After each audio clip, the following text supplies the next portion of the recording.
Yosef. On va faire deux tomes. Si tu es là. Voilà, tu n'es pas là, mais si tu es là, on fait 2 tomes. Top, c'est là.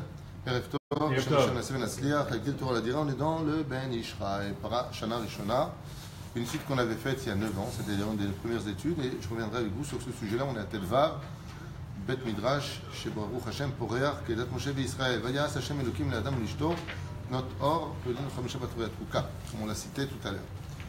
Vayal Bishem. Donc on est dans la première paracha, le Ben Ishraï, je vous explique un peu comment ça se passe. Il a l'habitude de faire un titre sur la paracha, prendre un sujet, d'accord, vous le savez tous, et il va le développer essentiellement à l'épisode. Il aime bien rentrer dans les confusions de la Kabbale, ou plutôt dans la clarté de la Kabbale, et ensuite de là il va petit à petit dériver à une mitzvah sur laquelle il va développer les halachot. Voilà comment ça se passe. Ça se divise en 2 années, Shana Rishona et Shana Shniya, la première année et deuxième année. Donc c'est une étude de texte, ceux qui veulent, voilà, c'est le Ben Ishraï. Vous pouvez acheter ce livre, il coûte pas cher et il peut rapporter très gros. Ce sera tous les dimanches soirs, Bli Neder. Vayas Hashem Elokim L'Adam Ulishtok Not Or V'Yal Bishem, nous dit le Ben Ishraï, que Akadosh Baruch Hu, après la faute originelle, a fabriqué une espèce de vêtement pour l'homme et la femme du corps. C'est-à-dire que dans l'origine des choses, nous les humains, nous sommes des âmes. Ce que vous voyez en tant qu'humain avec ce qu'on appelle Chomer et Achur dans la Kabbalah, c'est-à-dire une peau, un corps humain avec de la graisse, des chairs, des muscles, des veines et tout ce qui s'ensuit, c'est en d'autres termes un vêtement qui est sur notre âme. Tout le monde le sait. Donc l'origine réelle de notre existence, c'est d'être âme. Nous sommes des neshamot. L'homme inestam, quand on découvre une personnalité dans ses midot, en hébreu on l'appelle comment? Neshama. C'est la définition la plus douce qu'on puisse trouver quand on voit une personne qui émet vraiment qui émane comme ça de la Kedusha. On dit Zemamash Neshama. Ça veut dire quoi Neshama? Ça veut dire qu'il est plus Neshama que matérialité, car le corps veut le monde d'en bas et la Neshama veut le monde d'en haut. Bene Yadoua, Mashakatab l'Arizal, Rabbeinu Arizal nous dit comme ça, Beinyan Alibushim d'Adam Rishon, Kodem Chetayu Kotnot Or Minachashmal, que avant même l'existence de la peau, du corps humain tel que nous avions été, nous étions une énergie électrique, donc en d'autres termes, nous étions une âme, donc un feu, donc une énergie. On ne sait pas exactement de quoi on parle, mais ce qu'on sait que c'est une grande lumière. Il faut savoir qu'aucun feu dans ce monde ne peut atteindre la densité de la lumière de l'âme. Ça veut dire que si on prenait une âme et qu'on la jetait dans le feu, ça ne nous ferait rien. Seul le feu du Gehinam serait capable de faire des désastres à notre âme. Le feu Stam Tachles ne peut faire que du mal au corps, à la matière, aux molécules. D'accord? Ou Shechata, donc à partir du moment où malheureusement l'épreuve n'a pas été tenue, Ifsi de Tam Levushim de Chashmal.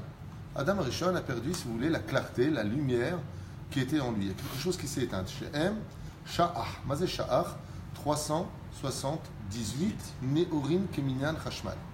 De quoi est-ce qu'on parle? Ici, c'est des sujets qui sont ésotériques. On parle de 378. Si je devais donner un langage d'enfant, je vais dire ça dans un langage d'enfant pour nous. Imaginez une âme avec 378 ampoules. Voilà, c'est de façon imagée. D'accord? Pourquoi est-ce qu'on dit ça, 378, et pourquoi pas 379? Au sage de nous expliquer que ça correspond à la gématria du mot Chashmal. C'est-à-dire que la Neshama juive est comme une électricité, d'où le Sod Chashmal qui est basé essentiellement sur cette lumière. Vasalo Malbush Acher Miklipat Noga. Alors, Noga, dans l'absolu, c'est ce qu'on comparait à quelle planète, Noga? Noga, c'est Vénus. Excellente réponse. Vendredi. Voilà, donc c'est Noga. Et Noga est une planète qui est très ambiguë, comme j'en parle dans mon livre, qui va sortir bientôt si Dieu veut, sur les signes astrologiques. Mais la Klipat Noga, ou si vous préférez Noga, c'est quelque chose qui est très à l'extrême. C'est-à-dire que si Noga est utilisé à bonne escience, il est super positif. Et s'il est utilisé à mauvaise escience, il est hyper négatif. Je voudrais donner un exemple. Je voudrais juste donner un exemple pour comprendre de quoi on parle. C'est que si, par exemple, l'amour est considéré comme étant l'acte le plus élevé dans le judaïsme, l'amour, c'est fait des chants d'Ashrina, c'est le Kodesh HaKodashim. Et la débauche est l'acte le plus bas de toute la moralité. Donc, le plus moral dans le judaïsme, c'est pour vous, Mizvatona, croissez, multipliez, aimez-vous, ve'afta et Hashem, ve'afta l'iracha kamocha. Et de l'autre côté, la pire des choses, c'est la débauche. Hashem, sonné, zima, Dieu déteste la débauche. Et pourtant, ce seraient presque les mêmes actes. Dans la Kabbale, ça s'explique de comment on utilise Noga. Si, chas v'shalom, l'énergie de Noga est prise dans le mauvais sens, ça peut nous emmener au Guiné. Et si on utilise l'énergie de Noga de façon positive, ça peut nous emmener au Gané-Den. D'accord? Juste pour vous aider des notions. Shem Kotnot Or, et on ce qu'on appelle un vêtement de peau. Kanisra Etzraim, comme l'enseigne le Etzraim, écrit par Rabbi Chaim Vital. Shar Klipot Noga, Perek Dalet, Yuan Sham. Gam Katab Arizal, Beshar Kavanot, Bechavanat Malbushim Arumim, Malbish Arumim. Le Shar Kavanot, alors Rabbi Akadosh a écrit un livre qui s'appelle, c'est pas réellement lui qui les a écrits, car la main du Hari ne pouvait pas contenir ses connaissances. Rabbi Chaim Vital, son élève, qui avait l'habitude, comme un scribe, d'écrire à toute vitesse ce que son rab lui disait d'écrire. Et à propos de la bénédiction du matin, dans le Shar HaKavanot, où il explique l'essence profonde de nos bénédictions, il dit Mazé Malbish Arumim, il dit Delbush Adam ou Minak Dusha. Zaleda Verot Shaose Gorem Shitahazo Aklipod Mabushav. Bouchadavar, quand quelqu'un fait une avera, il devient pauvre. Akadosh Baruch Hu, Malbish Arumim. Un des sods qui est marqué, ça veut dire quoi? Ça veut dire que, je m'explique en deux mots. Quand on fait une avera, vous savez que nous avons un corps qui est composé de 248 membres et 365 tendons, misotes positives et négatives. Normalement, si les choses avaient dû se dérouler selon Midat Adin, à la première avera que nous ferions, nous aurions atteint immédiatement le membre humain qui se serait détérioré par rapport à la avera. Donc, vous imaginez que sur Terre, au bout de combien de temps à peu près? Une semaine? On n'a plus de corps? Combien de temps? Un mois? Alken, tous les matins, dit le Hari, on dit Malbish Arumim. Mazé Malbish Arumim. Dieu te laisse ton corps, il te laisse la santé. Péléplaïm. C'est-à-dire que normalement, notre corps doit se détériorer par rapport au fait de ne pas honorer les mitzvot de la Torah. Mais Akadosh Baruch Hu, dans sa grande miséricorde, qu'est-ce qu'il fait? Malbish Arumim. D'où est-ce qu'on apprend que Malbish Arumim, qu'il habille les gens qui sont nus? C'est qu'on sait que celui, comme dit Rashi, va Nachashaya Arum, quand le serpent était nu, on dit que Adam aussi était nu. Ils étaient vides de mitzvot. Mashma Mikan, que le fait d'être vide dans ce monde, quelqu'un de vide, ou plutôt quelqu'un de plein dans le judaïsme, c'est loin d'être quelqu'un qui a de l'argent à la banque, qui a une super femme, plein d'enfants, une belle maison. C'est une grande richesse, attention. Mais dans le judaïsme, quelqu'un de plein, c'est quelqu'un qui est rempli de Torah. Et si quelqu'un est très riche et qu'il a tout ce qu'il veut sur terre, mais il n'a pas de Torah, il est considéré comme étant absolument harum, c'est-à-dire nu. Donc, Malbish Arumim, tu vois bien que c'est une pauvreté. Mais Akadosh Baruch Hu, tous les jours, nous habille de ce vêtement-là. Et il faut savoir que nos habits sont empreints d'une kedusha et d'une lumière. D'accord? Il y a ce qu'on appelle, on rentre dans des termes un peu kabbalistiques, donc je m'excuse, j'espère être clair. Monsieur Zerbib, vous êtes avec moi ou les... Monsieur Zerbib. Mordechai Zerbib Ayaka, vous êtes avec moi ou les... Donc, Amakif Michutz Lahem, d'accord? C'est-à-dire que ces habits sont empreints d'une lumière extérieure. Kayadoua, Sheyesh, j'aime bien quand il dit Kayadoua, comme on le sait tous. Kiyesh Gam Kem Pnimi Bifnim Nichlal Betoch Hagouf. Donc, de quoi est-ce qu'on parle maintenant? De quel habit on parle? Il faut savoir, et c'est prouvé scientifiquement. Scientifiquement, vous demanderez au Rav David Menaché, il a les diapositives qui ont été faites à la NASA, que au rayon ultraviolet, d'ailleurs nous avons un médecin parmi nous, je crois que vous avez vécu ces expériences, il y a une énergie autour de nous, il y a une lumière autour de nous, d'accord? Et il y a une lumière à l'intérieur de notre peau, à l'intérieur de nous et à l'extérieur de nous. Pourquoi je vous parle du Rav David Menaché? Parce qu'une fois j'étais chez lui il n'y a pas tellement longtemps, il y a à peu près 2 ans, et il m'a dit viens, il faut que je te montre quelque chose d'important. Alors je vais le voir, et sur la table il me montre une photo qui a été prise, et il me dit c'est quoi ça? Je lui dis c'est une figurine avec une lumière jaune. Il me dit c'est un juif ou un goy? Je lui dis je ne sais pas. Il me dit c'est un goy. Et je lui dis regarde ça. Alors il me montre une photo, je lui dis c'est quoi? Il me dit eh ben ça c'est un juif. Je lui dis alors? Je lui dis qu'est-ce que tu vois comme lumière? Je lui dis une lumière jaune. Alors je lui dis alors tu veux dire que les goyim et les juifs ils ont la même lumière? Il m'a dit non, là on a mis les tefilines un goy. Avant ça, regarde la photo, il me montre, il y avait une lumière très sombre autour de l'ombre, qui ont été pris au ultraviolet. On a mis les tefilines un goy. Dès qu'on lui a enlevé les tefilines, la kdusha des tefilines a fait la même auréole autour. Allez, demandez-lui, vous le montrera. Dans le livre du Rav Zamir Cohen, il y a Zamir Cohen, il montre ces photos-là? Dans le livre. Bon, bah moi j'ai vu ça de mes yeux dans les... Ils avaient fait ça sur un... Il faudrait que je fasse venir le Rav David Menaché ici, c'est très intéressant, il vous montrera ça, c'est impressionnant à voir. C'est pas des trucages, hein, c'est des... comment on appelle ça? Des diapositives. Des diapositives. Voilà, grands. Négatif. La aura de la personne. C'est la aura dont je parle depuis tout à l'heure. L'aura. Eh ben, c'est de ça dont il parle Ben Ishraï. Il dit que nous avons une aura chitzonite et une aura pnémite, intérieure et extérieure. La malbouche sauvev et agouf. Et donc, ce vêtement-là tourne autour de nous. Mais il n'y a que le corps qui a ça ou les vêtements ont ça aussi, d'après vous? Les vêtements. Les vêtements aussi ont ça. Et cette lumière-là, En bélier. Bidjouk, alors je ne sais pas s'il en parlait, si je ne me rappelle plus. Le Harizal, Hein? Le Harizal, il avait cette vue de la aura. Absolument. Pas que le Harizal. Tous les grands Torah. Ah ben, je vais vous dire quelque chose qui va peut-être vous faire rire ou pas. Mais quand vous êtes sur quelqu'un qui a tellement de Gdusha dans les yeux, qui regarde tellement la Gdusha et rien d'impur dans ce monde, même pas le visage d'une personne en colère, ou une personne qui aurait dit des mots mal élevés. D'accord? Quand une personne rentre, il sait si cette personne est un homme de mitzvot ou d'averot. Comment? Par rapport à l'intensité de la lumière qui est autour de lui. Vous savez? Une fois comme ça, on raconte que le roi Haïm Kadosh, voilà, c'est ça le problème d'étudier Ben Ishraï avec moi, c'est que voilà, je me suis promis de rester dans le texte et d'avancer, aval Iyef Charity. Parce que je suis obligé d'expliquer les choses, le but c'est d'en tenir ta face, ta mère, ta face, ta bon asbir. Une fois, le sultan, à propos du roi Haïm Kadosh de Turquie, avait décidé de lui rendre visite. Et qu'est-ce qu'il a fait? Afin de mettre à l'épreuve le roi Haïm Kadosh, Rabbi Chaim Ben Attar, ou Ichlit, qu'est-ce qu'il a fait? Il a décidé de s'habiller comme un vieux pauvre, comme ça, avec une fausse barbe, avec une espèce de haillon sur les cheveux. Et il est venu comme ça, il s'est assis devant la porte du roi Haïm Kadosh, Rabbi Chaim Ben Attar. Dès que Rabbi Chaim Ben Attar est rentré du Beth Midrash et qu'il l'a vu, il s'est prosterné devant le roi, il a dit: oh, quel honneur, j'ai la visite du sultan de Turquie devant moi. Et là, il s'est tout de suite enlevé, mais comment tu le vois? Il lui a dit: vous avez une aura autour de vous, l'ange de la royauté dans le monde d'en haut, même tête. Dès qu'une personne est nommée roi, il lui envoie un ange pour lui. Et cet ange est à côté de vous. Donc s'il est à côté de vous, c'est que vous êtes sultan. Sinon, faut le camp. C'est là. Zaya Rochaim Kadosh. Ce qui fait que les tzadikim, ils savent. Ouais. Ils savent, dans le sens où l'énergie positive ou négative que nous avons, d'ailleurs, on le ressent. Si par exemple, vous avez une personne qui prenez pas à ça au premier degré. Quoique si. Il y a des gens qui portent la sub. Ils ont la inara. Tu sais, ils voient ça, ils regardent ta montre, ils regardent ta voiture. Ils ne regardent pas pour dire: oh, c'est sympa, j'aimerais bien la même, ça m'irait bien. On va dire comme ça. L'arsem en disant: regarde celui-là. Il s'assoit près de toi. Son énergie sombre, elle va envahir ton énergie allumée. Et d'un coup, tu ressens un malaise. C'est comme ça. Et tu ne peux pas l'expliquer. C'est inexplicable. C'est ce qu'on appelle l'énergie positive, l'énergie négative. Je suis sûr qu'on a déjà fait, je ne veux pas ouvrir maintenant, ça sert à rien. Il y a quelqu'un qui explique que même dans le livre La Révolution de Samuel Cohen, une femme couverte Oui, qui pareil. souille, pareil, c'est le même principe. Dès que tu fais... Regarde, je vais te donner un exemple.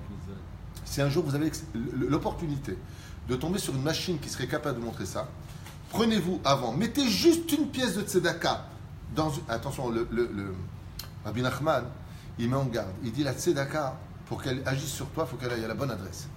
Alors tu viens, tu prends la tzedaka, tu la donnes à une bonne adresse, re-rentre dans la machine 2 secondes après. Tu vois la lumière grandir. C'est scientifique, il n'y a pas besoin des mounas. Pire encore, bon, les Japonais ont fait ces expériences. Ouais. Tu viens, tu dis des gros mots. Tu vois ta lumière s'éteindre. Tu parles positivement, tu vois ta lumière grandir. C'est des charbés mal au maralzé. Les gens qui ont fait des expériences avec les gouttes d'eau, tout ça. Ouais, les gouttes d'eau, voilà, alors exactement les molécules, les gouttes d'eau, le riz. Peut-être on reste dans le sujet, c'est ma faute. Top. טוב, על המלבושה לאורות המקיפים העומדים מחוץ למלבושים ולכל לבוש ולבוש יש בחינת אור מקיף כפי ערכו, donc selon sa grandeur. ואין לך דבר דוחה את הקליפות כמו אור המקיף. Et pourquoi l'or המקיף est si important? Pourquoi l'or המקיף? Alors makif veut dire en hébreu, c'est comme l'assurance makif, qui veut dire celle qui entoure la personne extérieure. D'accord? Pourquoi c'est si important? Eh bien, sachez que dans tous les films, aussi curieux que ça puisse paraître, cette partie-là du Hari Akadosh a été utilisée par toutes sortes de choses démoniaques qui prenaient une lumière comme ça dans les mains, ils les mettaient devant, ou alors tu avais une fée qui venait avec une grande lumière et on voit les ombres négatives qui partent en arrière. C'est pris de la Kabbale. C'est simplement pris de la Kabbale. Par exemple, quand le Gaon de Vilna rentrait dans un endroit où il y avait des choses suspicieuses sur les démons, les gens couraient et se sauvaient, ou le Marsha Akadosh par exemple, il rentrait dans la pièce et tous les démons et toutes les choses négatives partaient tout de suite en arrière, ne pouvant pas supporter la Kdusha le Or HaMakif. La Gemara nous donne un exemple avec Rabbi Yochanan et son compagnon, alors qu'il rentrait dans une rue de prostituées. Il lui a dit, comment tu rentres dans une rue de prostituées? Il a dit, là, madame, Yargiz Yetzerara, Yetzeratom. Bon, ça s'appelle Rabbi Yochanan. Qu'est-ce qu'a fait Rabbi Yochanan? Il a juste un tout petit peu levé son manche, sa manche. Et une lumière intense est tellement sortie que toutes les prostituées n'ont pas pu supporter, elles se sont couvertes, elles sont rentrées à l'intérieur des maisons. Zeperushadava. Donc, reprenez le mot. Kior Hamakif, qu'est-ce qu'il fait? En davar, doché ta klipot qui mort Hamakif. Basé doché. Il n'y a pas quelque chose de plus fort que cette lumière extérieure que nous avons, de l'accomplissement des mitzvot, qui peut repousser les clipotes. Ainsi donc, qu'est-ce qui nous fait fauter? Qu'est-ce qui nous fait tomber? Les clipotes. C'est là. Les filles chez En Yecholet Baklipot, l'inok ou les tachès bor Hamakif.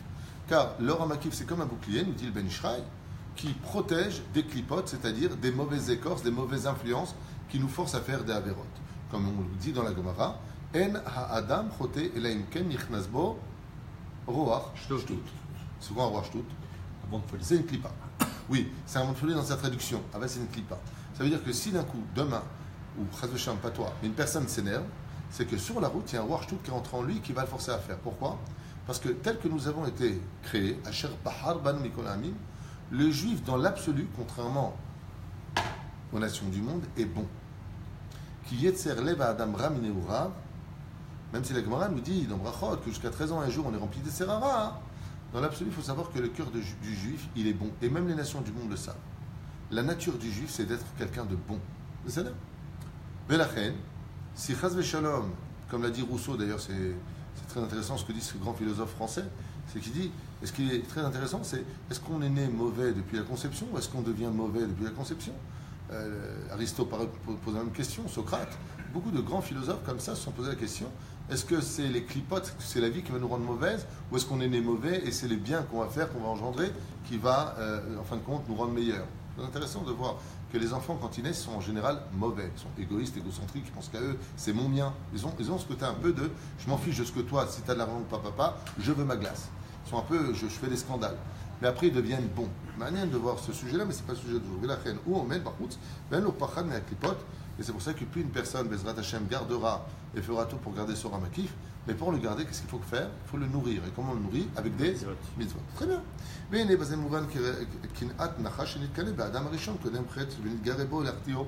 on comprendra de quoi était réellement jaloux le serpent de la faute originelle. Et il était jaloux de quoi? De ce vêtement de lumière qu'avait Adam Arishon. À retenir, il y a deux lumières, il y a deux vêtements. Commence après le premier vêtement, or. Le deuxième vêtement, or. Alors sinon, si vous ne comprenez pas ça, c'est pas compréhensible. Premier vêtement s'appelle or, lumière, et deuxième vêtement s'appelle or, la peau. C'est-à-dire, sinon, vous ne comprendrez pas ce que ça veut dire. Donc, Chéra, donc, de quelle peau il est jaloux réellement le serpent? Or. Or, avec la lumière, d'accord? Il est jaloux de la lumière qui émane d'Adam Arishon. Donc, qu'est-ce qu'il veut le serpent? Il veut faire des mitzvot. Il veut voler le chelek des mitzvot de l'homme. Shera shesh alav or makif gadol, quand il a vu qu'il avait une grande lumière autour de lui, kefi erech aktonet or, comme la grandeur selon la nécessité de cette peau de lumière qui était sur lui, or, veu en olo achiza beor makif, et le serpent n'ayant pas de possibilité de pouvoir le prendre, qu'est-ce qu'il a fait? Eh bien, il lui a éteint. C'est-à-dire que le serpent est ce qu'il y a de plus pourri au monde, quelque part. Il dit, puisque je ne peux pas l'avoir, ouais, eh bien, tu ne l'auras pas non plus. Parce que je ne peux pas te le voler. Besal Manachash Ayaroum, comme c'est marqué, le serpent était nu. Il a essayé de lui prendre ce vêtement de peau. Or, bimkom or. Et à cause de la faute originelle, nous avons fait une chute. Nous sommes passés du mot or avec Aleph, Vav, Resh, au mot or avec Aïn, Vav, Resh. Une personne parmi les Tanaïm a été surprenante. Il est arrivé à un tel degré de Gdusha qu'on n'a pas pu fixer la halakha selon lui. C'est-à-dire que la Gemara nous dit qu'il y a Redet sauf Da'aton. Il ne peut pas descendre au niveau de sa compréhension. Pourquoi? Parce qu'il est capable de rendre le Tamétaor. De qui est-ce que je parle? Hein? De Rabbi Meir Balanes. Comment il s'appelle Rabbi? Rabbi Meir. Meir, ça veut dire quoi? Celui d'où vient la lumière. Rabbi Meir avait atteint un niveau tellement élevé qu'il était arrivé à Adam bien avant la faute. Nous, le mot Meir. Son nom d'origine, selon une marloquette dans le Talmud, était Rabbi Nehorai. D'accord? Celui qui était lumière. Après, on l'appelait Rabbi Meir Balanes. Quand il a écrit son Sefer Torah, car chaque juif a le devoir d'écrire un Sefer Torah ou de participer à un Sefer Torah ou d'acheter un Sefer Torah ou d'acheter au moins un Tanakh, eh bien, quand il est arrivé au mot Or, Aïn Vavresh, il n'a pas pu l'écrire. C'est le seul Sefer Torah de l'histoire juive où il y a une faute ktiv, c'est-à-dire il y a une erreur de lecture dans le Sefer Torah de Rabbi Meir Balanes. Et Rabbi Meir, on lui a dit, mais non, c'est avec un Aïn. Il a dit, pas chez moi. Dans mon Sefer Torah, moi, je suis dans le Sefer Torah d'avant la faute. Anilo Achazé, Rabbi Meir Balanes. Parce que Rabbi Meir Balanes, quand on verra, c'est lui, on parlera un petit peu de lui. C'est quelqu'un qui était tellement minutieux dans la faute que s'il avait fait une faute par inadvertance, comme ça s'est passé dans sa vie, il allait exiger un dîme qui n'existait même pas dans le ciel pour se punir. Tellement il ne supportait pas qu'il puisse avoir un millième de petites fautes, alors que le Bédine dans lui disait non, tu n'as pas fauté. Rabbi Meir Balanes. Et quelqu'un qui pose la question, est-ce que la klipa qui est en nous, donc le Yetzara qui est en nous, est-ce que c'est lui qui nous manipule ou bien est-ce qu'on peut le contrôler? Absolument. Je vais dire ça en une phrase, j'espère que je vais être clair, j'espère vraiment que je vais être clair. Parce que c'est pas évident de jeter des phrases sur des sujets qui demandent des années. Quand je suis ce que je ne suis que ou Yetzera Tov ou Yetzera Ra, il n'y a pas autre chose.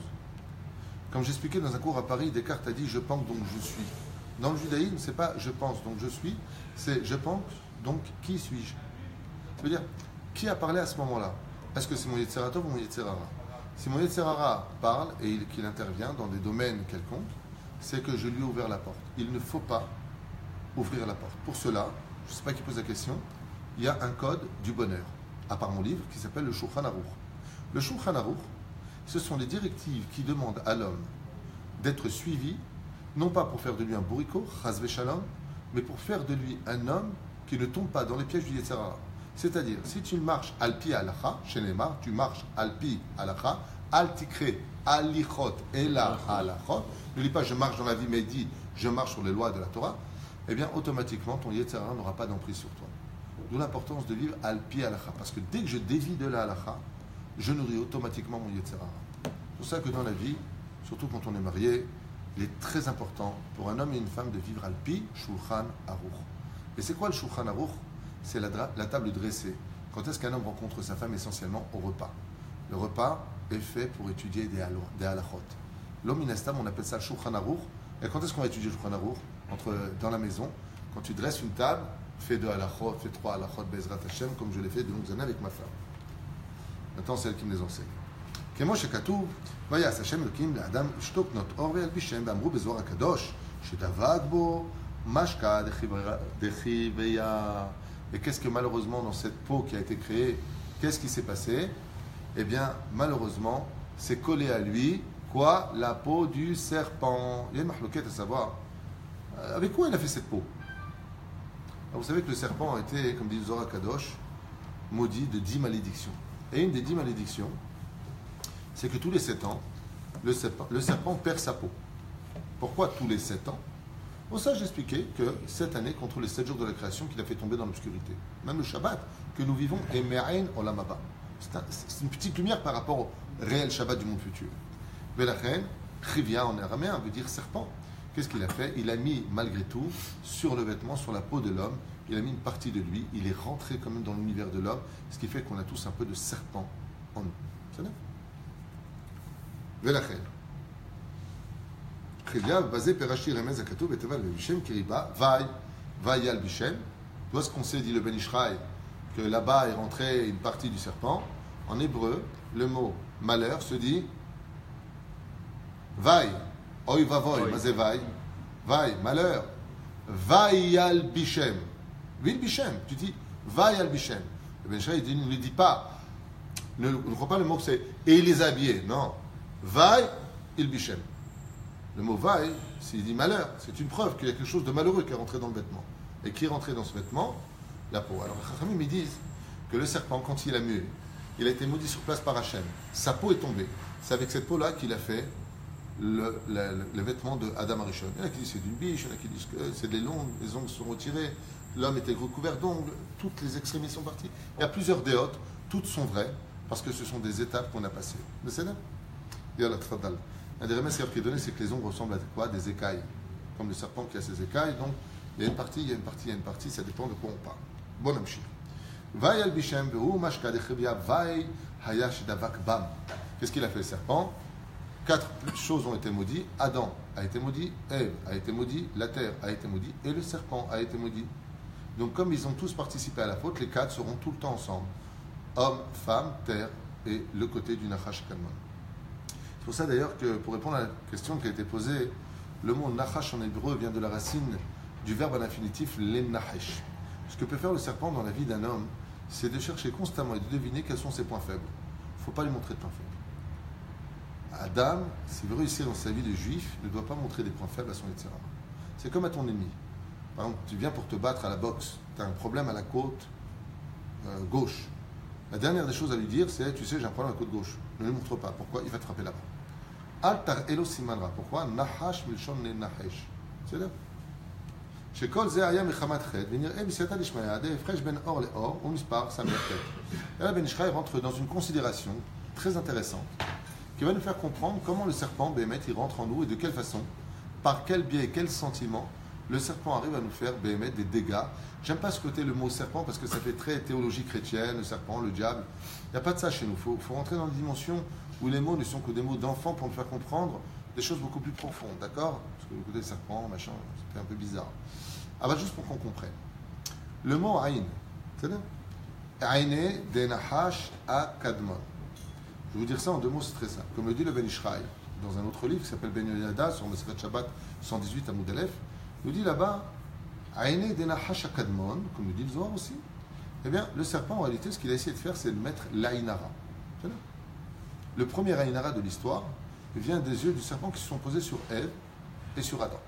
Comme il a su qu'avec Adam, il n'y avait rien à deviner, il est parti chez la femme qui est curieuse, et chez la femme, on arrive à deviner des choses dans ses réponses, beaucoup plus facilement que chez les hommes. Mais la reine, ce fameux serpent, eh bien, il a pris la lettre Aïn.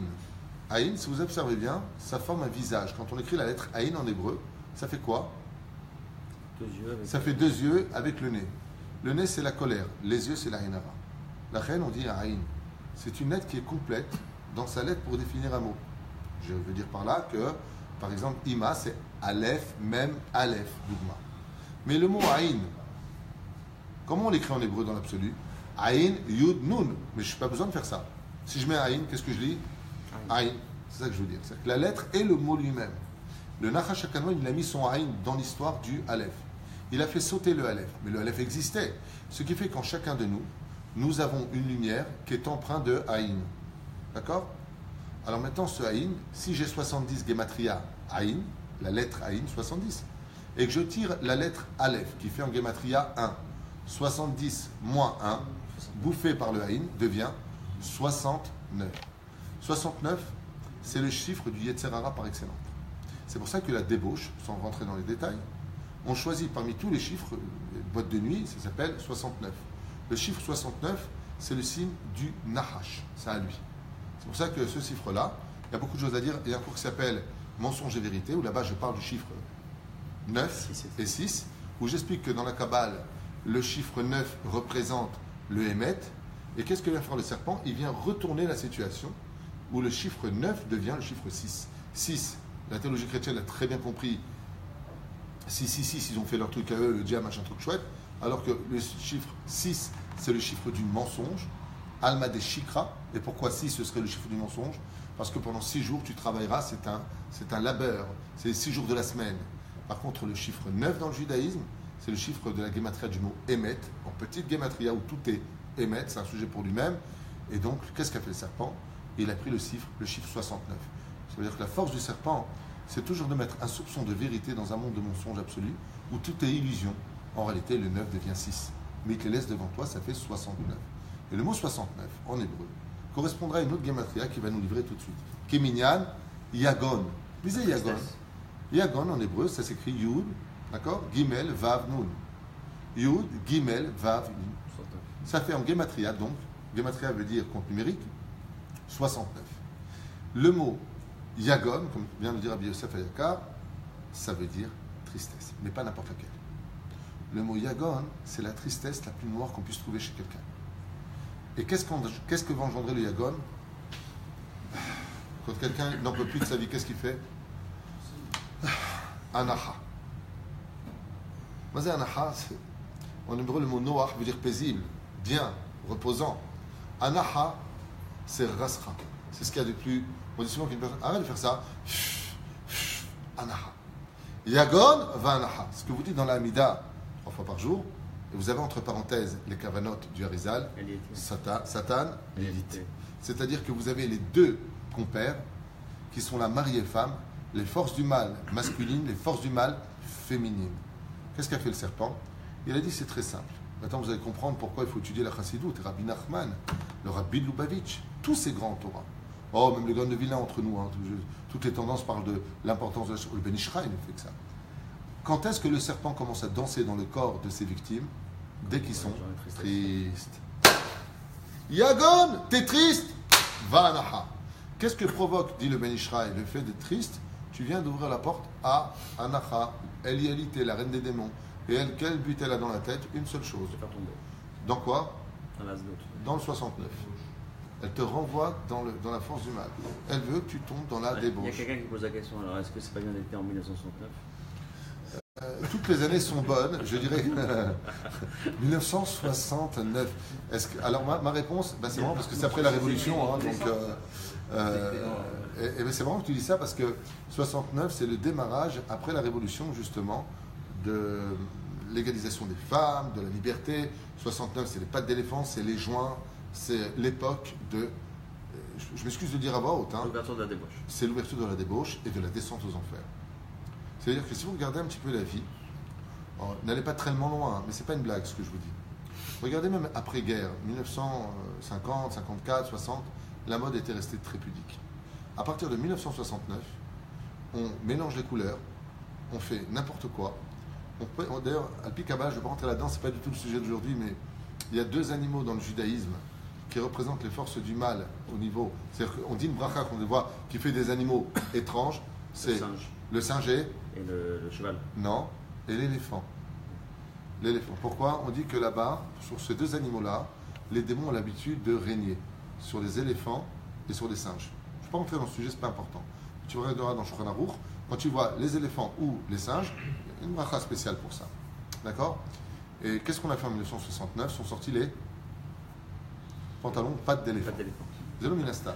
C'est que la mode, et le mode à l'envers, M-O-D-E, si vous voyez ça, ça fait Edom.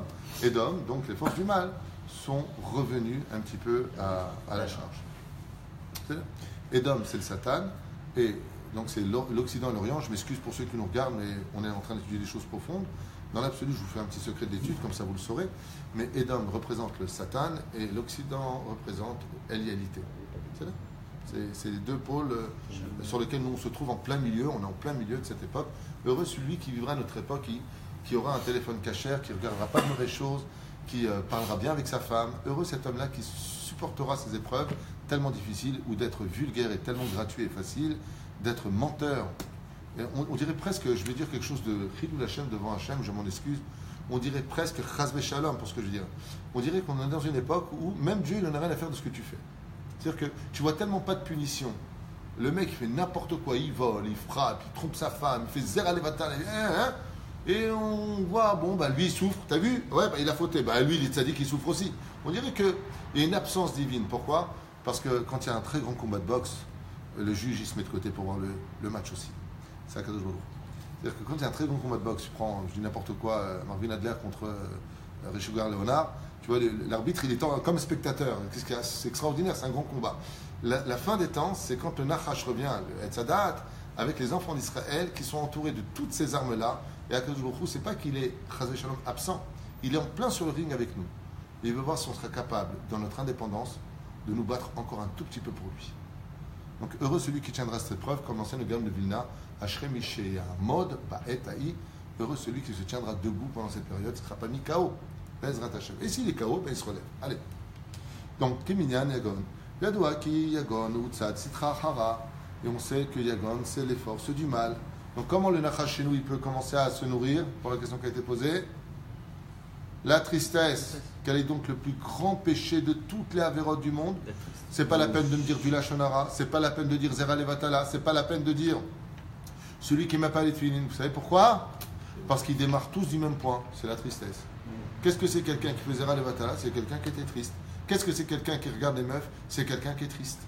Dans son absolu à l'intérieur, c'est un homme qui recherche constamment le bonheur. C'est donc qu'il ne l'a pas encore trouvé. Pas shoot, c'est psychologique. C'est ce qu'on demande. Retire de nous dans la mida. Retire de nous cette yagon ploni, anaha plonit, ce qu'on vient de dire. L'escar besidur arashash, comme l'enseigne le rashash. Velachen, Rabbi Shamush Arabi. Timsa ki evion veyagon mispar echad. Mazé evion en hébreu. On n'a pas le temps. Le mot evion en hébreu, matanot la evionim. Mazé evion, un pauvre. Le mot evion et le mot yagon, c'est la même gematria. Pour t'enseigner qu'il n'y a pas plus pauvre au monde que quelqu'un de triste. Et c'est pour ça que la Torah s'appelle Simcha. Oh. Où est-ce que c'est marqué que la Torah elle s'appelle la joie? Pourquoi on doit étudier la Torah dans un monde si obscur?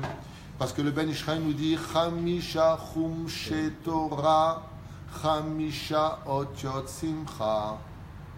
Vous êtes le Ben Ishraï. Chamisha, les 5 livres de la Torah, tu inverses les lettres du mot Chamisha et tu obtiens le mot Simcha. Chamisha Chumshe Torah, Simcha Chumshe Torah. Le Ben Ishraï dit quel est le but de l'étude de la Torah? Retrouver la joie de vivre et expulser de nous toutes les forces du mal, ce qui fait que rien ne nous fait tomber, parce qu'on est heureux. Quand tu es heureux, imagine tu viens voir un mec maintenant, tu lui dis tu as gagné 50 millions d'euros. Ta femme est revenue, bon là je ne sais pas si elle sera content, mais on va dire ça comme ça. Il est l'homme le plus heureux du monde à ce moment-là. Tu lui dis tu sais quoi, on t'a mis un PV. Ça le bouge? Pas du tout. On t'a volé ta voiture, ça le bouge? 50 millions d'euros. Quand quelqu'un est dans la Torah, tu peux lui annoncer toutes les catastrophes du monde, tu te regardes comme ça, qu'est-ce que tu veux chez moi, toi? Qu'est-ce que tu veux chez moi? Matarotzinumi, lama. Tu sais ce que j'ai dans les mains, là? Ani sa mère! C'est-à-dire que je n'ai pas besoin de ça. C'est pour ça que, la Dabavi, où je fais un petit secret d'étude comme ça, il faut que je me la ramène et me la saute. Quand on dit dans la Gemara, ki nichnesu shtuye yain, ils sont rentrés parce qu'ils avaient bu un peu de vin. Azma! Arikatum forage dans les Teilim, veyaim esamach levavenosh. Quand ça ne va pas dans ta vie, bois un petit verre de vin. Le Rambam, il écrit dans le Chod de Hot, toujours un petit canon. Eh bien, l'insulte, elle était où? Au niveau du Pshat, ils sont rentrés. Comment tu bois du vin?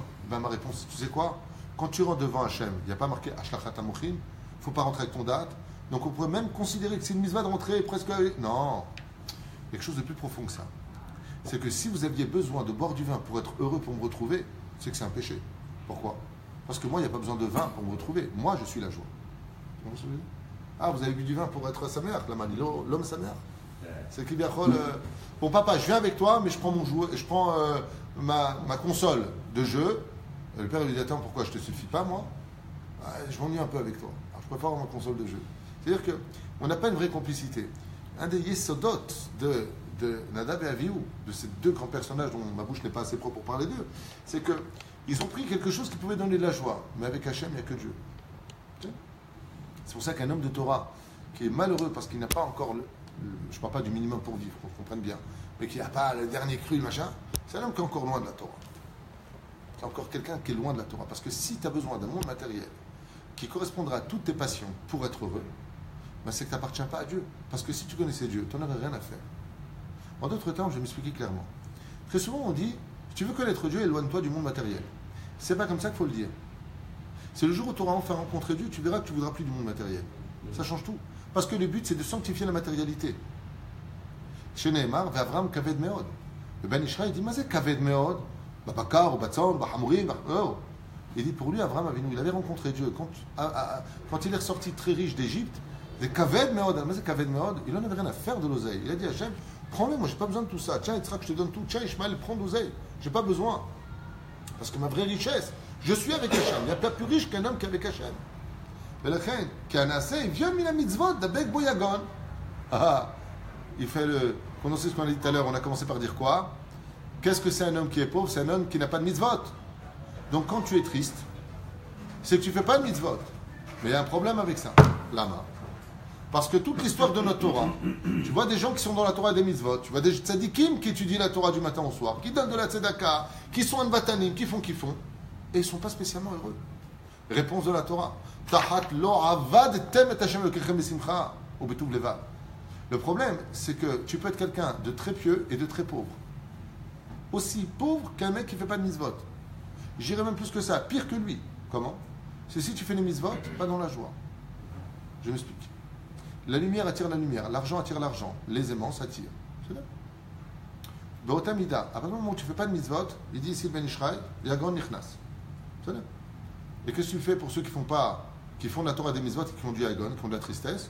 Au Ben Ishraï expliquer, qu'ils ne le font pas dans la joie. C'est que toi aussi tu as un effort à fournir. C'est pas ça, c'est pas un code. Je fais une mitzvah, je suis heureux. Par exemple, le mec il dit, tu sais quoi, je suis pas bien en ce moment, bon, je sais quoi faire. Viens, je vais vous accompagner à l'aéroport.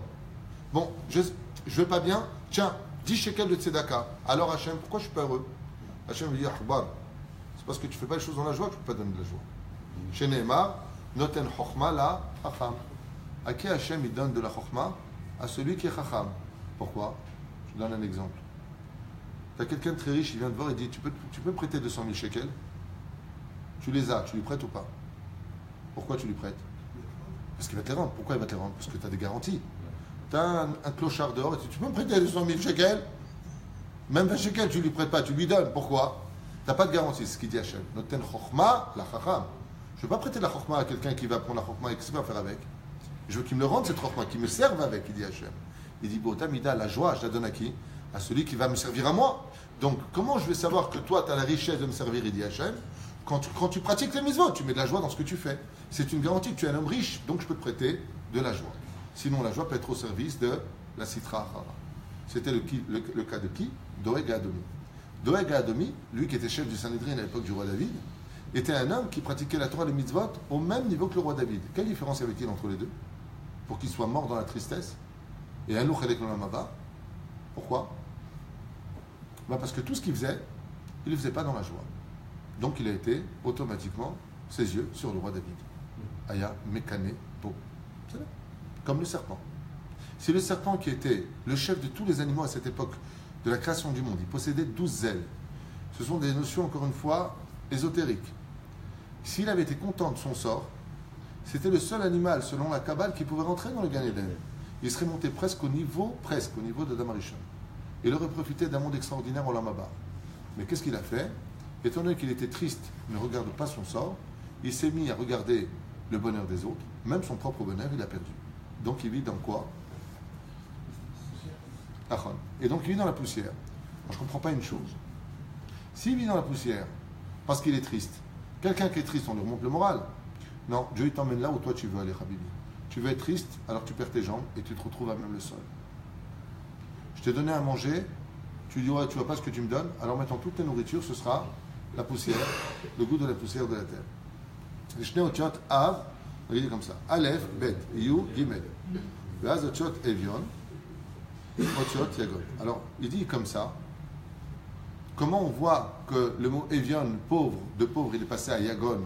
Il dit c'est très simple. Le mot Evion s'écrit Aleph, Bet, Yud, Vav, Nun. On a pris le Aleph et le Bet. Donc 1 et 2 égale 3, Gimel. Ça devient Yagon, simplement. Pourquoi il dit ça? Mais en fait, il le dit. Aval a-t-il d'abord, Bezrat Hashem, à la fin des temps, Beshlemut Atikoun, quand reviendra la fin du Tikkun, Yassad Yagon le Gamre, Vaz Yerser Mispar Yagon, Min Ot Ain, de Or, Veisher Ot Aleph, Vaz Ye Or, Tserof Ar, Tarzor Atara le Yoshna, et quand viendra Bezrat Hashem à la fin des temps, où tout le Tikkun, me dit le Ben Ishraï, réapparaîtra, c'est la lumière du premier jour qu'on reverra, c'est-à-dire qu'on aura une lumière de or, de lumière, dans l'absolu, c'est pour ça que la lumière, imaginez maintenant, j'éteins la lumière, on est un peu dans l'angoisse, automatiquement. Tu descends les escaliers d'une cave, tu es dans l'angoisse, tu rentres dans une chambre qui est sombre, il y a une angoisse que tu le veuilles ou pas, bon, tu vas faire vite, mais il y a quelque chose qui dérange. Tu allumes la lumière, tu amènes de lumière, ça donne automatiquement de la joie. C'est psychologique, certes, mais c'est Alpitora. Il y a à la fin des temps, Bezrat Hashem, Akadosh Baruch Hu retira le Aïn et mettra le Aleph. C'est pour ça que. Vous avez remarqué que le Aïn et le Aleph ressemblent aussi à des yeux. La seule différence qu'il y a, je vais te dire une chose. Le Aleph, c'est un œil à droite, un œil à gauche, et tu as la barrette du nez. Le Aïn, tu as le bout du nez qui représente Af Hashem, l'un dans l'autre. Quelle différence il y a entre les deux? C'est que quand tu as Aleph, Perouche Adavar, tu fais une mechitza entre ton œil et l'autre œil. Tu sais regarder avec une mechitza ta vie, sans regarder la vie de l'autre.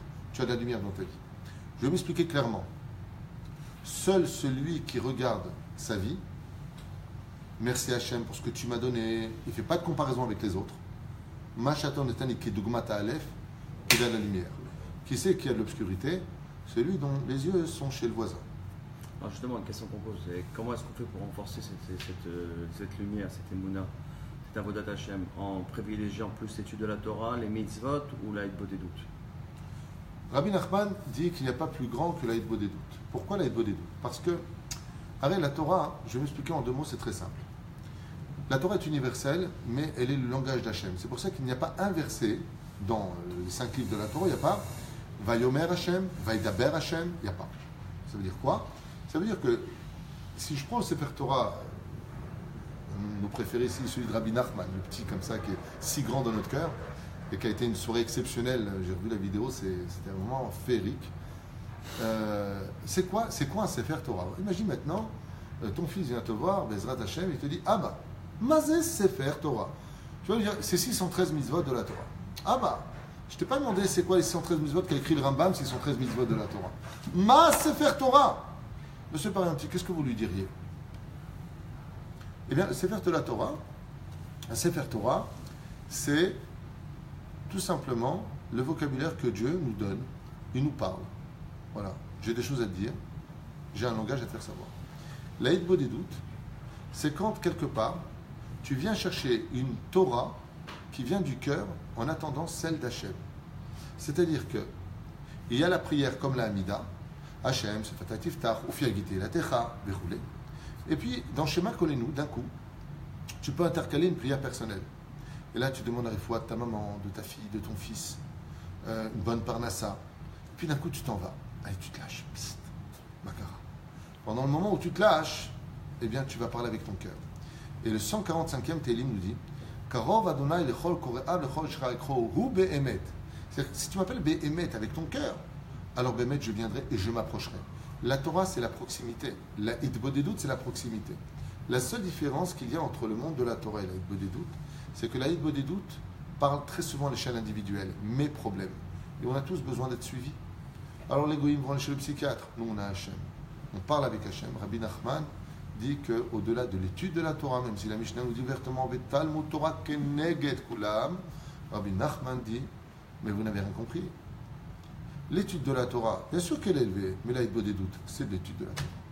C'est-à-dire que Rabbi Nachman ne fait pas de différence entre la hitbodedut et d'aller étudier la Torah. C'est pour ça que les Bretsev en pleine étude, ils s'arrêtent, ils vont parler avec Hachem. Alors, est-ce que ça voudrait dire que la hitbodedut, c'est une très grande question, est-ce que ça voudrait dire que la hitbodedut nous sert à mieux étudier la Torah, ou on va étudier la Torah pour avoir une meilleure hitbodedut? Réponse, il faut beaucoup de hitbodedut, dit Rabbi Nachman, pour aller étudier la Torah. Il faut beaucoup de hitbodedut pour pouvoir prier Hachem. Pire que ça, dit Rabbi Nachman, si tu veux savoir c'est quoi Shabbat, d'abord on va faire de la hitbodedut. Hachem, fais-moi ressentir Shabbat.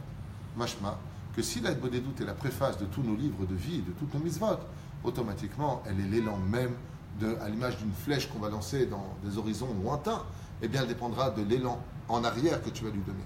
La hitbodedut, on a l'impression qu'on recule en arrière, mais c'est pour aller vraiment de l'avant.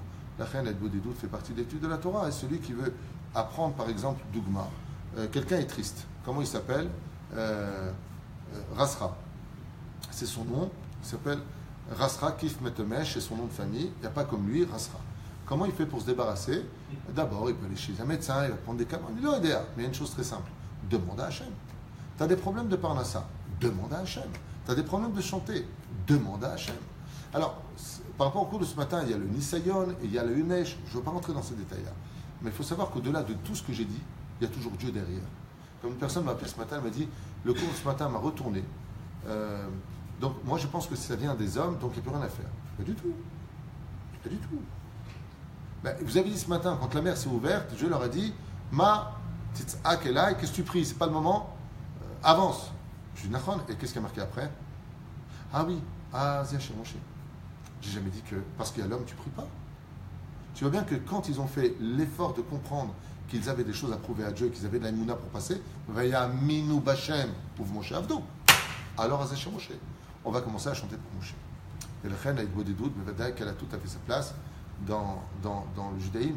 Je dirais même que c'est la première des choses qu'on devrait apprendre à nos enfants, après les versets de Shema Israël, Torah Tzivalan Moshe Morachak Lat Yaakov, c'est d'apprendre à nos enfants à parler avec Hachem.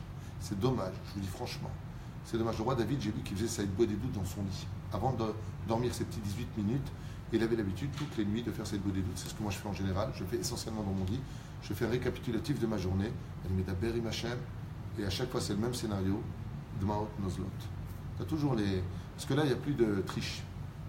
Avec Hashem, tu ne peux pas tricher. Tu peux faire passer pour un grand dans les caméras, machin. Qu'est-ce qu'on est? Qu'est-ce qu'on est? Qui on est? On n'est rien. Et devant Hashem, on est encore plus rien. Kal vachomer de kal vachomer. Et la reine, B'siyat al-Ishmaya, il faut demander à Hashem que tout ce qu'on fasse sur les Shem Shamaïm, il faut lui demander ça. Des fois, toute sa vie, un homme peut travailler, il croit qu'il travaille pour Hashem, il travaille pour lui. Il faut le Rav Amnon Yitzhak. Il parlait comme ça avec l'un, il avec l'autre, et le Rav Odia Yosef, l'un avec l'autre, il y a eu des choses. Sauf Adam, c'est l'itbonen. Il doit l'itbonen. C'est quoi l'itbonen? Il doit se poser la question toute sa vie durant, est-ce que je travaille pour Hashem ou pas? Toute ta vie, tu peux dire, moi je travaille pour Hashem, sauf tu n'as pas travaillé pour Hashem. Sauf. Et Hashem te mènera dans une épreuve où tu seras touché personnellement, et là tu te poseras la question en disant, regarde, ma kesher elai. Après tout, moi je travaille pour Hashem. Alors, qui c'est qui commande? Da'at Torah. Vas-y, Da'at Torah. Ma omeret Torah. Lo, velolo. Qu'est-ce qu'on est de plus? Vous savez qu'il y a des rabbanim qui sont moins intelligents que leurs élèves. Il y a des rabbanim peut-être qui en savent moins que des élèves de yeshivot. Il y a des ilouim dans les yeshivot. Et le Rosh Yeshiva, il ne sait même pas qu'il a des talmidim, comme Rabbi Uda Tzadka, il disait de Rav Odia Yosef. Il nous a tous dépassés. C'est là. Da'at Torah veut dire à d'abord, on est rigdol ador, ma omrim, ma osim, ma rotsa Hashem, lo ani. On ne se bat pas pour nous. Pour ça, il faut beaucoup de doutes. Plus que tout. L'orgueil ne nous atteigne jamais. Jamais. Parce que très souvent, inconsciemment, on croyait qu'on travaillait pour Hashem, mais pas du tout. On travaille pour son honneur, pour son nom, pour sa gloire, pour son argent. Et on disait, allez, fais-moi un pépé cadeau. Tout ça, c'est pour toi, Hashem. Chez Dieu, ça ne le fait pas. Dieu, ils sont le rein, le cœur. C'est exactement pour qui tu travailles. Bidjouk. T'as ouvert la tmecha, t'as l'etzan. Le cachet meurt. Top. On va peut-être continuer, hein. Ou le fier amour, il nous reste 4 minutes. Elle est passée vachement vite là, incroyable. Ou le fier amour, donc comme on le sait, on l'a expliqué, que les clipotes n'ont pas de achiza be'or makif.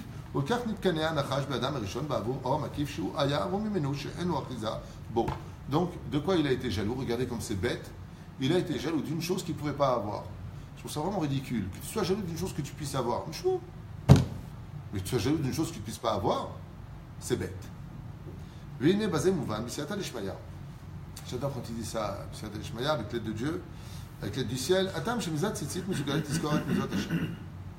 Maintenant, il rentre dans une dimension où il nous emmènera vers les tzitzit. Et pourquoi vers les tzitzit? Parce que les tzitzit ont une signification. D'ailleurs, du Neder, prochain cours, je viendrai avec des tzitzit et je vous apprendrai tous à faire des tzitzit. Ça, s'il se casse, vous saurez exactement comment les faire. J'avais fait ça il y a 9 ans avec l'équipe de City, tu te rappelles? Et tout le monde à City sait parfaitement faire des tzitzit. S'ils se cassent, je vous apprends à les faire, c'est très simple. Il y a plusieurs chitotes, Yudke Vavke, ou 7, 8, 11, 13, qui fait Gematria Tal, c'est la chita du Ben Ishraï.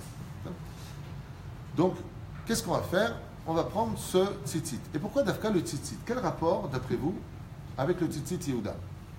On parlait de la lumière du premier jour, le or. Et d'un coup, on parle du tzitzit. Parle-moi de la Brit Mila, parle-moi des Tfilin. Pourquoi Dafka le tzitzit? Parce que le tzitzit, il couvre les 613 mitzvot. C'est l'or makif. Oh, déjà, tu réponds mieux. Parce que le tzitzit, c'est l'or amakif. Ça veut dire que c'est la lumière qu'on met. Donc, si c'est l'or amakif, qu'est-ce que le tzitzit? Or. Le tzitzit, depuis qu'on a perdu la lumière du premier jour, Dieu nous a fait un cadeau extraordinaire qui s'appelle le talit. C'est là. Talit, d'ailleurs, en Gematria, je vous donne une petite idée comme ça, le Kabbalah, c'est très intéressant. Talit, c'est tête, lamed, yud, taf. C'est tal, kadosh. Kadosh, c'est Gematria 410. Yud, taf, c'est 410. C'est une rosée qui est kadosh. Vous savez? Mazé, Omer Ben Shraï, Mazé tal, tov la kol. La reine tzitzit, ça fait 600 en Gematria. Combien on a donné par fil? 5. Combien de fils? 8. Donc, tzitzit plus les 5 nœuds plus les 8 fils égale 613 mitzvot. Shenemar, ou item auto, ou srartem et kol mitzvot. Qui c'est auto? Le talit, tu le regardes et tu te souviens de toutes les mitzvot de la Torah. Les non-juifs, que Dieu les bénisse, quelque part, ils me font rire parce qu'ils ont des minagim, mais ils ne savent pas d'où ça vient. quand ils partent quelque part, et pour ne pas oublier, ils avaient l'habitude de dire fais un nœud à ton mouchoir. Et mettez où le mouchoir? Dans la poche. Et nous, on prend notre tzitzit, on le met dans les poches. D'où est-ce que ça vient de faire des nœuds à ce mouchoir pour se souvenir de quelque chose? Ça vient tout simplement du tzitzit. On faisait les nœuds à nos habits et on les rentrait dans la poche. C'est juste une petite parenthèse comme ça. On peut être fier d'être juif et que les mettre, il ne faut pas sortir de Saint-Cyr. Ce que c'est bon d'être juif.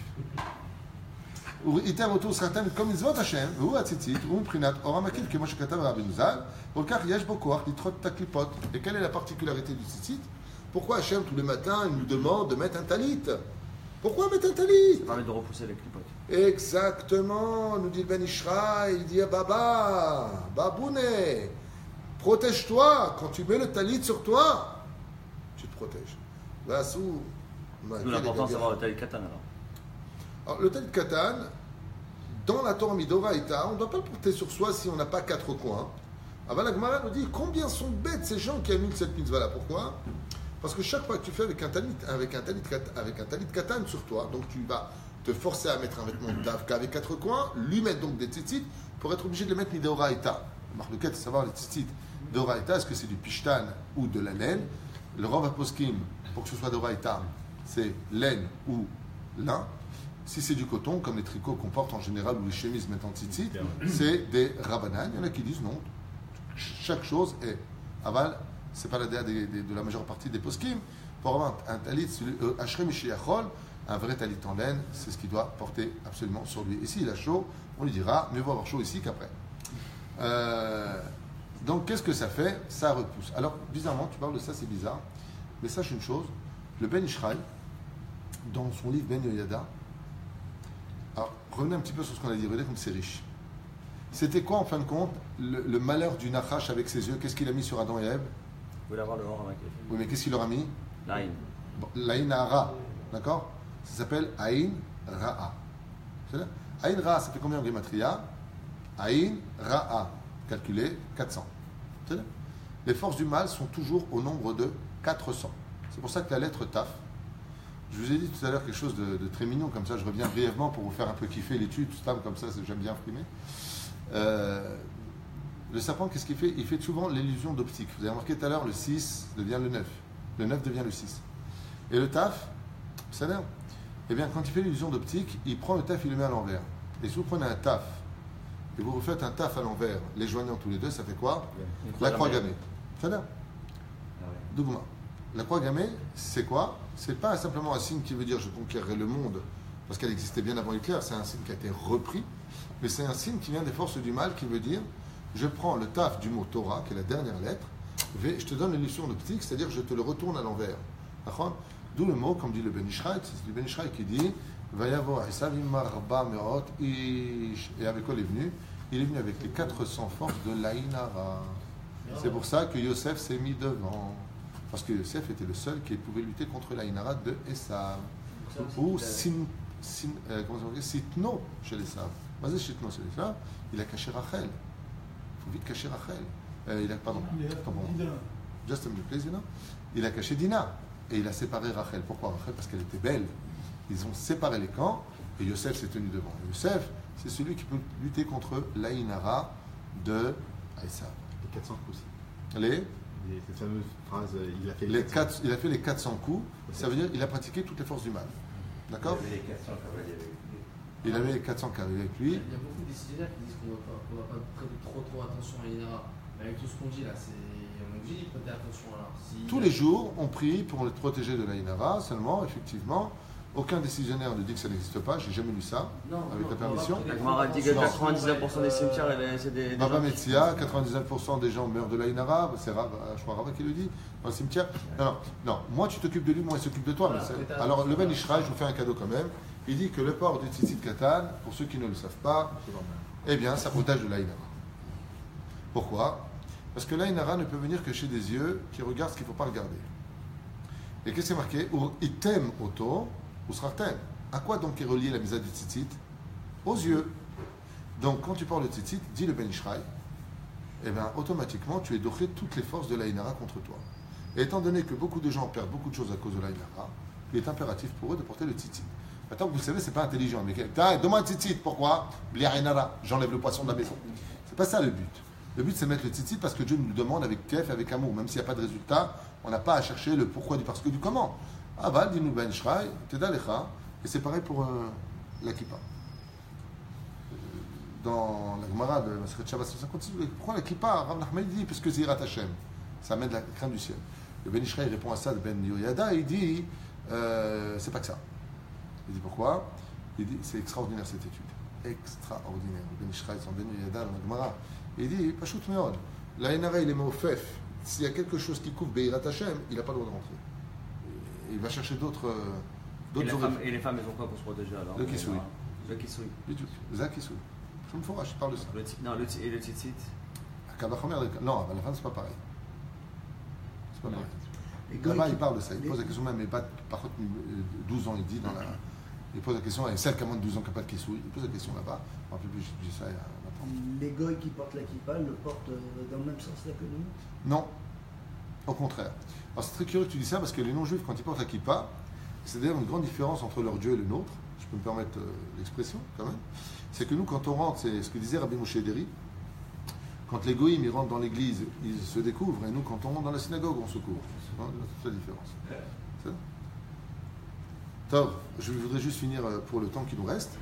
Bon, c'est une étude de texte, hein, donc ouais, c'est sympathique, on sort avec plein de connaissances, plein de choses. Moi, j'aime bien personnellement. טוב, כי הציצית מבחינת אור מקיף שכתב רבי מוזל, ולכך יש בו כוח לדחות את הקליפה, וכיוון שדוחה את הקליפות, וכך מועיל לזכרה. Oh, יפה מאוד. Qu'est-ce qu'il vient nous dire ici le Ben Ishraï? Une bombe atomique. Allez, Rabbi Nachman, Zchutot Hagananu, il dit que toutes les forces du Yetzer Hara viennent chez nous parce qu'on oublie Dieu au moment où on fait la faute. C'est évident. Tu fautes, tu ne peux pas penser à Dieu au même moment. Tu ne vas pas. Ou combien même tu penserais, il est en arrière-plan. Pourquoi? Même les philosophes et les médecins le disent, on ne peut pas avoir deux pensées en même temps, c'est impossible. Une pensée dans l'esprit. Sauf masé marshava, le marshavot. Marshava rat. Une pensée. Il dit c'est très simple. Quel est le problème du juif? Pen tishkach et kol adevrim haelu. Asher raou enecha. Tout le problème du juif, nous dit la Torah, c'est qu'on oublie vite. J'ai fait un cours qui s'appelle l'oubli, qui a été vu par des milliers, des dizaines de milliers de gens, où là-bas j'explique que l'oubli est une très belle création, mais elle est le pire ennemi du juif. Par exemple, le Mishnah nous dit, celui qui a étudié quelque chose et qui l'oublie, mitraev benafsho. Il met sa vie en danger. De l'autre côté, quand tu perds quelqu'un, si tu finis pas par un peu oublier la douleur, tu t'en sors jamais. Le mec, il a subi un choc émotionnel, eh bien, le temps est une guérison. Donc l'oubli sert. Mais l'oubli, dans sa facette la plus négative, vient te faire oublier tes obligations de juif. Donc tu oublies que tu es juif. Alors tu vas faire un mariage mélangé, tu vas pas aller faire un shonara, tu vas faire des bêtises. Alors il dit non, le tzitzit il est là, pourquoi? Pour l'itrot et ta clipote. Regardez le chidouj ben Ishraï. Quel est, Fitoussi, qu'est-ce qu'il dit sur les clipotes ici? Regarde bien les mots. Ne pas lire. Pour ça c'est important d'étudier le ben Ishraï en étude de texte. Parce qu'on peut le lire à toute vitesse et ne pas comprendre l'âme de ce qu'il dit. Écoutez bien les mots.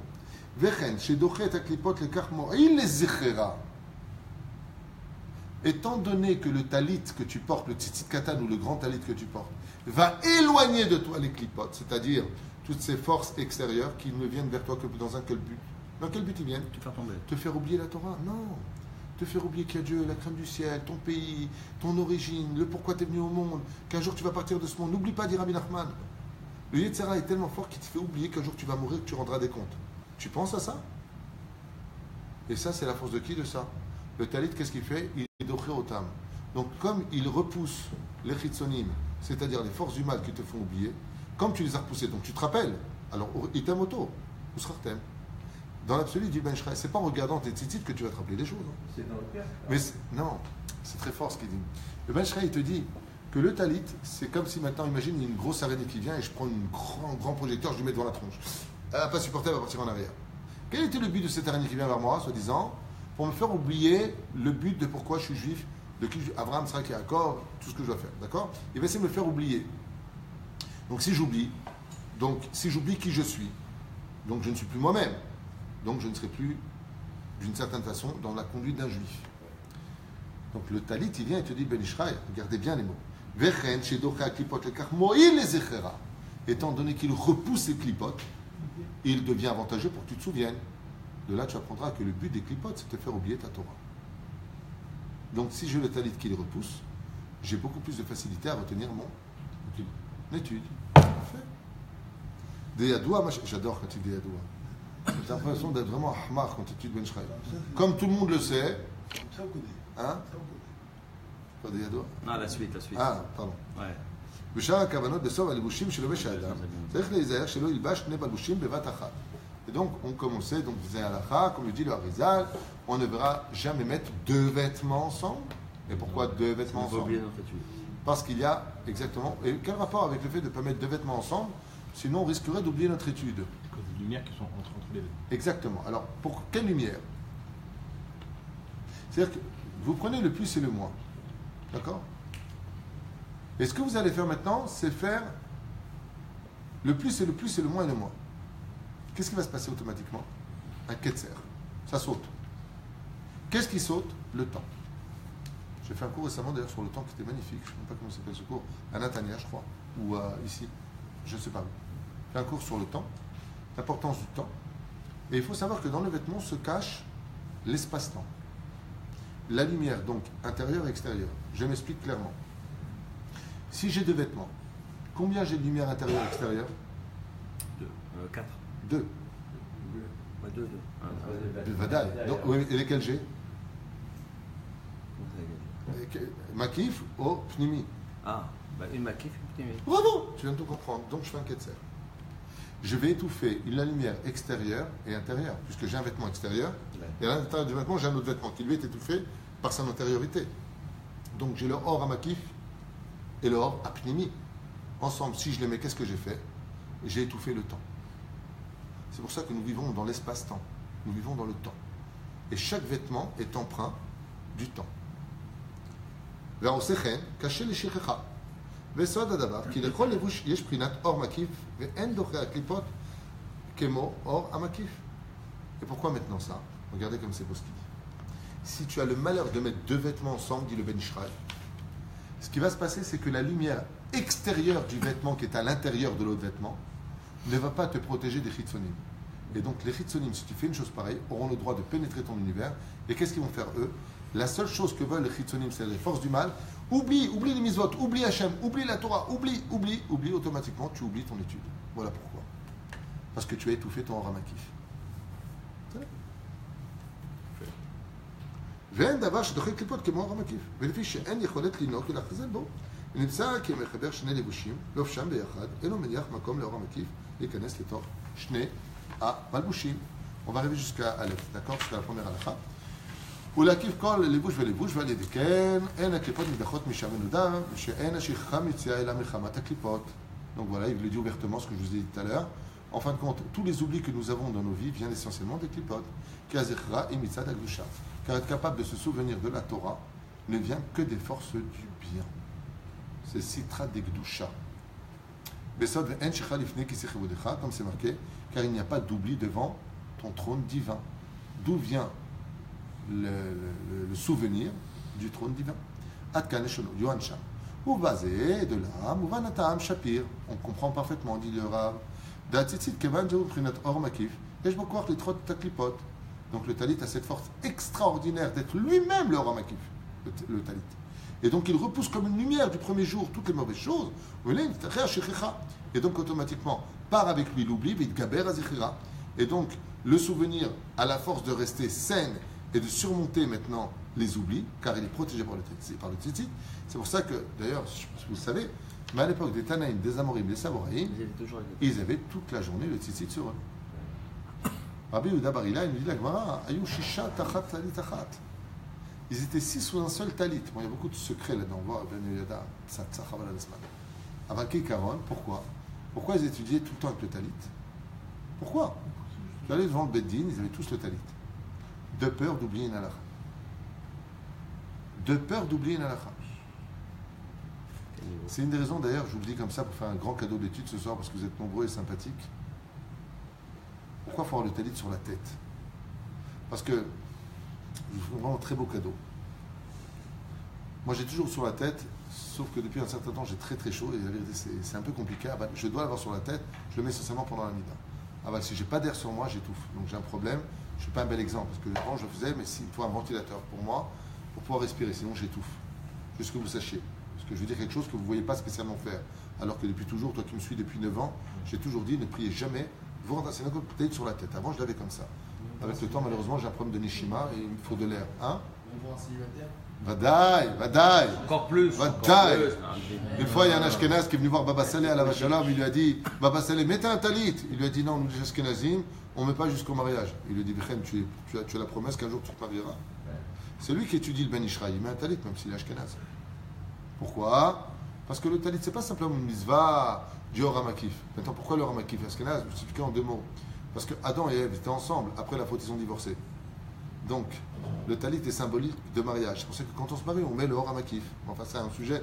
Pourquoi la femme, elle offre le talit? C'est relié à ça. En fait, c'est un sujet pour nous-mêmes. Je ne vais pas développer ça.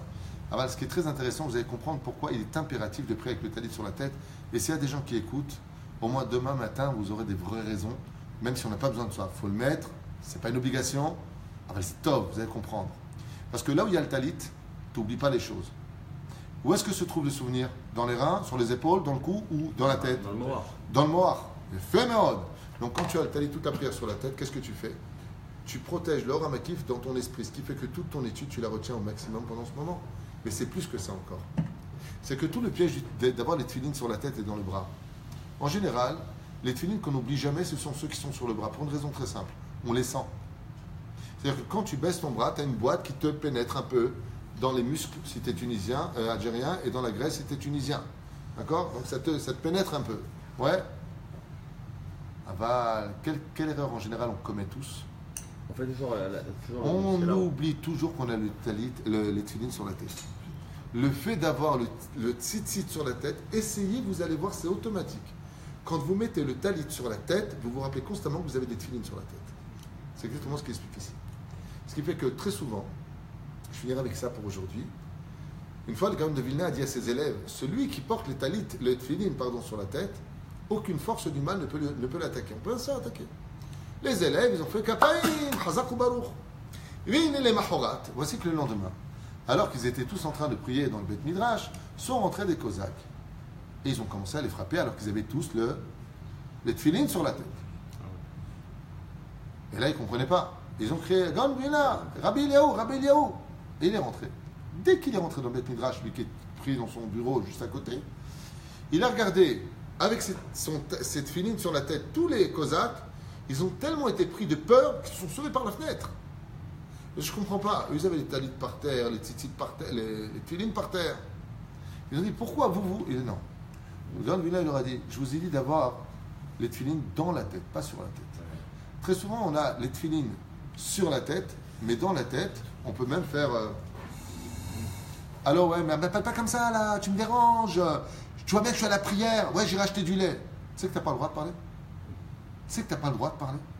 Ce que tu fais, tu dois déplacer. C'est halakha. Tu n'as pas le droit de dire une seule parole de chol. Il y a plein de sont racontés sur ça. Pendant que tu les as sur la tête.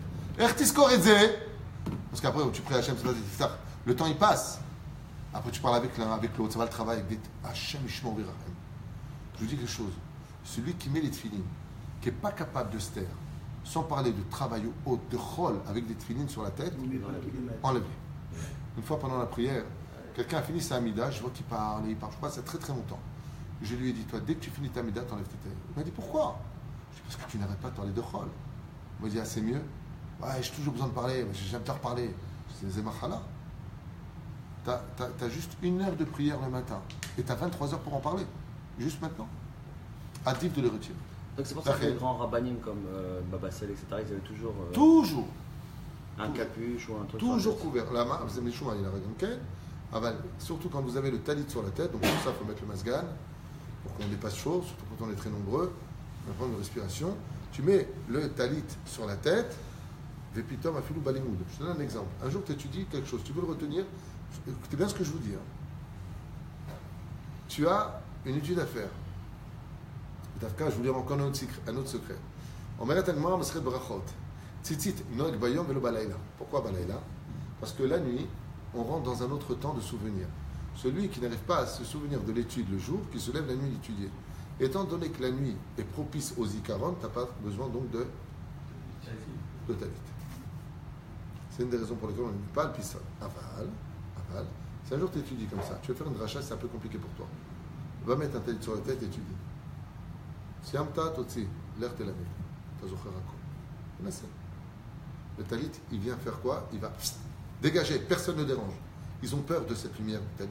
C'est peut-être pour ça que la femme, elle offre un talit à son mari. N'oublie pas que je suis ta femme. Il nous reste trois lignes à faire. Voilà. Des mispar bet Yaakov, veleze amar bet Yaakov lechu venecha be'or Hashem kechaza be'or hamakif ou sod atzitzit. Et c'est qui ça? Bet Yaakov lechu venecha. C'est qui? Bet Yaakov, c'est les femmes. Et pourquoi les femmes ne portent pas de talit, même si elles sont dépendantes de Salzman Grama? Parce que les femmes sont elles-mêmes un talit. C'est là, sachez-le. La gdusha d'une femme est l'équivalent d'un talit.